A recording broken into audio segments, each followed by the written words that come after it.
कभी कभी कुछ घर सस्ते नहीं होते, बल्कि उनके अंदर छुपे राज बहुत महंगे होते हैं। राहुल अपनी पत्नी नेहा और 8 साल की बेटी पीहू के साथ नए शहर में एक नई जिंदगी शुरू करने आया था। कई दिनों की तलाश के बाद उन्हें एक पुराना सा मकान मिला। किराया बहुत कम था, इतना कम कि मना करना मुश्किल था।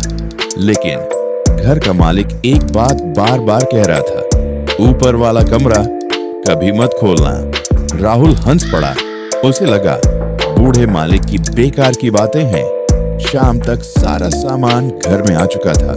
नेहा रसोई संभाल रही थी, राहुल सफाई कर रहा था और पीहू पूरे घर में खेलती हुई दौड़ रही थी। तभी उसे सीढ़ियों के पास एक पुराना दरवाजा दिखा, जंग लगा हुआ, ऊपर मोटा ताला, जैसे सालों से किसी ने खोला ही नहीं। अचानक दरवाजे पर दस्तक हुई। टुक टुक टुक। पीहू रुक गई। आवाज अंदर से आ रही थी, जैसे कोई दरवाजा खटखटा रहा हो। पीहू बोली, मम्मी, अंदर कोई है क्या?